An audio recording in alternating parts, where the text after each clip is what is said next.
इस देश का नारा यह रहा होवे जय जवान जय किसान ते अज वो किसान अपने हकों लई सड़कों के उत्ते रोल रहा होवे।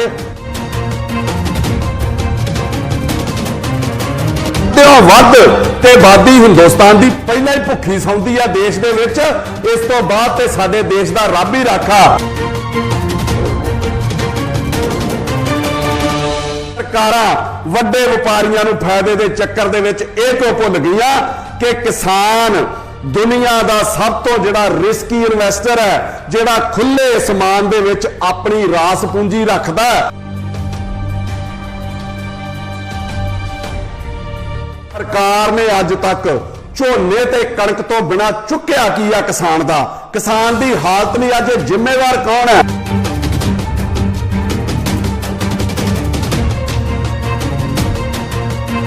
जे वड्डे घराणियां दा किसानी दे उत्ते कब्जा हो गया ते आटोमैटिकली ये समझ लो कि तुहाडे कारोबार ते भी उन्ना ही फर्क पैना।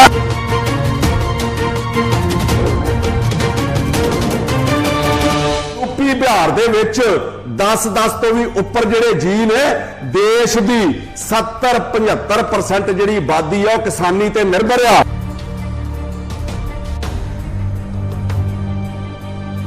लोकतंत्र का घाण हो जाना, इन्हां दे चुंगल चों बाहर आ ही नहीं सकना किसान ने। और ये लोग अपनी मर्जी नाल वोटां पवा के वड्डे वड्डे घराणे अपनी मर्जी दे नाल देश का प्रधानमंत्री बनाउणगे, अपनी मर्जी दे नाल देश का मुख मंत्री बनाउणगे।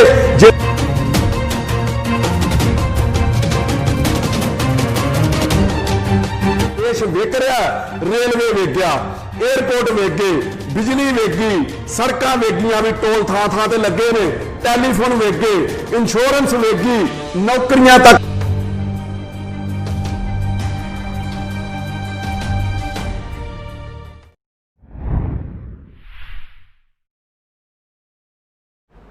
दोस्तों मैं बोलना तो उत्थे जाके चाहता सीगा जिथे किसानां ने धरना दिता, पर जदों उन्हां नाल मेरी गल होई उन्होंने स्पष्ट लफ्ज़ों के एक गल कही कि असी सियासी बंदियां कोलों थोड़ा परहेज कर रहे हैं क्योंकि उन्होंने डंगे होई असी इत्थे बैठे हाँ।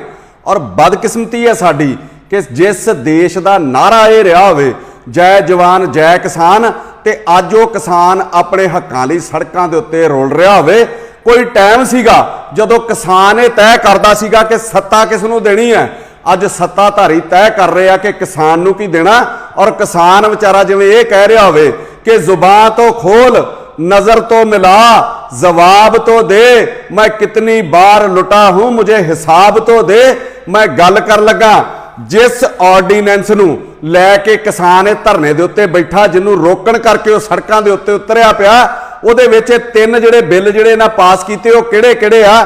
Number 1 farmer produce trade and commerce.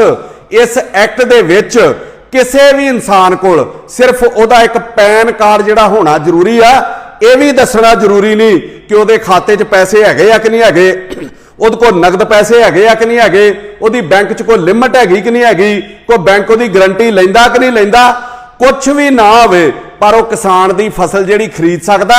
शर्त यह रखी गई है कि 3 दिनां दे विच विच जिहड़ी किसान नूं अदायगी करनी ज़्यादा जरूरी है, ते जे वो अदायगी नहीं करदा, जे कोई झगड़ा पै जाता तो किसान वो केस लैके SDM को जा सकता, जे उत्थे भी नहीं निबड़ता तो फिर DC को जा सकता, तो जे DC को भी नहीं निबड़ता तो फिर अगे ना को अपील तो ना दलील।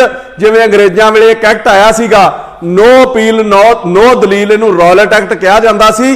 उसे तरीके का कानून जिहड़ा हुण केंद्र सरकार फिर लैके आ गई। हुण मैं पुछना चाहुंदा कि जे किसान दे कोई पैसे मार लूगा ते कौन जिम्मेवार है? इस साडे देश दे विच एडे एडे नौसरबाज बैठे आ जिहड़े घर बैठे लोगों के खाते चों पैसे कढा लैंदे आ, फिर किसान उन्हां दे चुंगल चों, किसान उन्हां दीयां छात्र चालां चों किस तरह बचूगा? ते दूजी गल फिर जिहड़े वड्डे वड्डे कारोबारी आ जिन्हां ने किसानां दी सारी फसल खरीद लैनी आ, जिन्हां ने सारी सौदेबाजी करनी आ, जिन्हां दा सारा कारोबार ते कब्जा है, उन्हां दे खिलाफ किहड़ा DC किहड़ा SDM उन्हां दे खिलाफ जाके फैसला करने की हिम्मत कर सकता वा? कोई एक फैसला दस दो मैनूं वड्डियां फर्मां दे खिलाफ होया होवे। इत्थे ते हाल तो बन जानी है किसान दी कि था इरादा शिकायत तेरी करेंगे हाकिम से, मगर वो भी कम वक्त तेरा चाहने वाला निकला। किसी ने सुननी नहीं होती। दूजा एक्ट 1955 असेंशियल कमोडिटी के जरूरी वस्तां दे उत्ते जिहड़ा साडे कानून सीगा कि कोई भी व्यापारी ਉਹਦੀ एक मात्रा रखी गई सी कि इस तो वध मात्रा दे विच ਉਹ स्टॉक नहीं रख सकता, किसी चीज़ का भी किसी चीज़ का जखीरा नहीं इकट्ठा कर सकता। कारण की सीगा कि ਇਹਦੀ ब्लैक जिहड़ी मार्केटिंग आ ਉਹ घट करने वास्ते ਇਹ कानून सीगा। हुण एक आदमी एक व्यापारी जिन्हां दा सारे हिंदुस्तान के व्यापारां दे उत्ते कब्जा वा, वो सारे देश का अन्न भावें खरीद लवे ते दूने मुल तक वेच सकदा, उन्होंने कोई पुछण वाला नहीं। ये महंगाई वधनी आ, जनता भुखी हो जानी आ, क्योंकि किसान ते स्टॉक कर ही नहीं सकता। उन्होंने ते बेचारे नूं टेंशन हुंदी आ भी किदण उहदी फसल पक्के, किदण वड्डी जावे ते उसे दिन वो अरदासां करदा रहिंदा भी ये सुखी सांदी मंडी दे विच पहुंच जावे। अद्धियों वध ते आबादी हिंदुस्तान की पहलां ही भुखी सौंदी आ देश दे विच, इस तो बाद ते साडे देश दा रब ही राखा। पहला तो असीं सुणदे हुंदे सीगे कि जिस परमात्मा ने पैदा किया वो आपे रोटी भी देऊगा, तो हुण इह कहावत ही बदल जानी आ। हुण ते इह होगी कि जिहदे उत्ते वड्डे घराणिਆਂ दी नज़र मेहरबान आ, उन्हां नूं रोटी आपे देणगे, बाकी भावें भुखे मरदे रहण। नंबर 3 जिहड़ा एक्ट आ ਉਹਦੇ ਵਿੱਚ ਕੀ ਆ कि farmers agreement on price assurance and farm services के कंट्रैक्ट बेस ਦੇ ਉੱਤੇ किसान नाल एक करारनामा कर लिया जाऊगा, जमीन का नहीं फसल का जिहड़ा ठेका कर लिया जाऊगा कि ਉਹਦਾ रेट जिहड़ा पहला ही तय कर लिया जाऊगा कि मान लो किसी की फसल का भाव जिहड़ा वध गया पर कंपनी ने जिहड़ा ਉਹਦੇ ਨਾਲ रेट तय किया आ उसे रेट के उत्ते ਉਹਦੇ कोलों फसल खरीदी जाऊगी। ते जे किते रब ना करे बाजार दे विच भाव घट गया तो वह कंपनी को एडे एडे अधिकार आ, वो कोई भी नुक्स कढ़ के जिवें किसी नाल लड़ाई झगड़ाई घर च करना होवे ते सब्जी चों वाल कढ़ लईदा वा, इसे तरीके का कोई नुक्स कढ़ के उहदी फसल नूं जिहड़ा डिनाई कर दूगा, वो चुकण तो इनकार कर दूगा, ते किसान बेचारा थां थां ते धक्के खांदा फिरूगा अपनी फसल वेचण लई। ते जे इस दौरान कोई कुदरती मार पै गई तो उन्होंने कोई पैसा भी नहीं देगा। सिर्फ ये 3 कानून ही ना समझे जान, किसानी नूं खत्म करने लई होर किहड़े-किहड़े फरमान जिहड़े जारी किए जा रहे हैं जिहदे वल लोकां दा जे ध्यान नहीं जा रहा। एक कानून होर है इंडियन इलैक्ट्रिसिटी एक्ट 2003 दा इलैक्ट्रिसिटी अमेंडमेंट एक्ट 2020, ये 3 च एक कानून सीगा, उहनूं हुण सोध करके 2020 दे विच एक कानून नवां लैके आंदा गया बिजली दे उत्ते कि 1947 च जदों देश आज़ाद होया उस तो बाद एक इंडियन इलैक्ट्रिसिटी एक्ट बनिया सी 1948 दे विच कि बिजली की जिहड़ी पैदावार आ ਉਹਦੇ सारे अधिकार जिहड़े ਉਹ सरकार कोल रहणगे, क्योंकि ये डिवेलपमेंट का साधन आ ना कि कमाई का, इस तो कमाई नहीं करन दित्ती जाऊगी।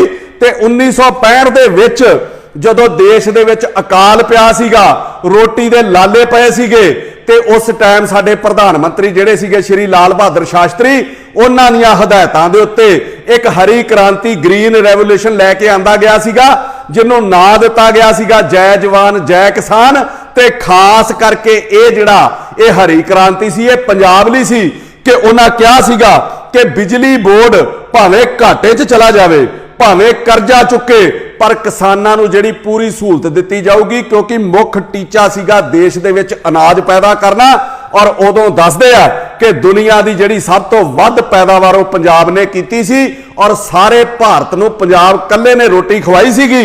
ते जदों अपना फायदा निकल गया ते हुण गल वो करती कि मतलब निकल गया तो पहचानते नहीं, ऐसे छोड़ रहे हैं जैसे जानते नहीं। ROR 16 नूं कहा जाता रेट ऑफ रिटर्न एक एक्ट लैके आया गया जिहदे विच इह कीता गया कि सिर्फ बिजली बोर्ड नूं घाटे च नहीं रहण दिता जाऊगा, 16% इस तो मुनाफा जिहड़ा कमाया जाऊगा। 2003 दे विच इहदे विच कानून च सोध करके इह कीता गया कि जिहड़ी पैदावार आ वो प्राइवेट हत्थां 'च भी दे दित्ती जाऊगी, पर जिहड़ी डिस्ट्रीब्यूशन आ, जिहड़ी वंड आ, जिहड़ी सप्लाई आ, वो सरकार करूगी। ते हुण 2020 दे विच इंडियन इलैक्ट्रिसिटी एक्ट 2020 इहदे विच सोध करके जिहड़ी बिजली दी वंड आ, जिहड़ी सप्लाई आ, वो भी प्राइवेट हत्थां दे विच दे दित्ती जाऊगी और एक सार एक स्लैब होगी सारे रेट दी, चाहे कोई 100 यूनिट वरत ले, चाहे कोई 500 यूनिट वरत ले, चाहे कोई 5000 यूनिट वरत लवे, उहदे ते इक्को ही रेट जिहड़ा तय किया जाऊगा। किसानां दलितां नूं जिहड़ी बिजली माफ मिलदी आ उन्हां नूं पहिलां बिजली दा बिल जमा कराउणा पिया करूगा, फिर उन्होंने खाते दे विच पैसे जिहड़े वो वापस आया करनगे। केंद्र सरकार ने इहनूं नाम दिता DBT, direct benefit transfer of subsidy. कारण की है? केंद्र कहता कि राज सरकारां दी करप्शन करके जो पैसा जिस काम लई आउंदा है लाउंदियां ही नहीं, चाहे वह स्कॉलरशिप दा होवे, चाहे वह मकानां दे पैसे होण, चाहे सिक्ख्या दे पैसे, चाहे हैल्थ दे पैसे, चाहे मनरेगा, चाहे गैस सिलेंडर आ, चाहे स्किल इंडिया के नाम के उत्ते पैसे आउंदे आ, वो लोकां तक पूरे पहुंचते नहीं। और एडी बेशर्मी की गल आ कि नीति योग का एक मैंबर पंजाब च आया होवे और वो कह के गया होवे कि देश के 5-4 सूबियां दे विच सब तो वध जिहड़े भ्रिष्ट सूबे आ उन्हां दे विच पंजाब भी आउंदा। इत्थों दे लीडर जिहड़े वो बहुत पैसे खांदे आ और सीधा सीधा जिहड़ा लाभ आ वो लाभ पात्री तक जांदा ही नहींगा। हालत की आ? सूबा सरकारां नूं जिहड़े भी चलाउंदे आ, चाहे वो काली आ चाहे वो कांग्रेसी आ, उन्हां नूं इन्हां चीज़ां दे नाल फर्क ही कोई नहीं। उन्हां नूं सिर्फ अपने घर भरन दे नाल मतलब है। जे उन्हां लई मैं 4 लेना कह लवां ते मैनूं कोई गरेज नहीं होऊगा कि डंगर रस्सा चब्बणों ना डकियां हटदे, कुत्ते बह गए राज ते फिर चक्की चटदे, पत्थर उत्ते बूंद ना कोई असर दिखावे, कदे बंदे दी मानका आदत ना जावे। इन्ने हालात विगड़ गए पर इन्हां दियां हालातां दे विच, इन्हां दे हालतां दे विच कोई सुधार नहीं आया। इन्हां लीडरां दियां च केंद्र ने अपनी सोच नाल जो कीता, मैं नहीं कहंदा वो गलत है, वो ठीक है, पर दूजा पहलू उन्हें देखा ही नहीं कि पंजाब च किसान बहुत छोटे आ, घट जमीनां वाले आ।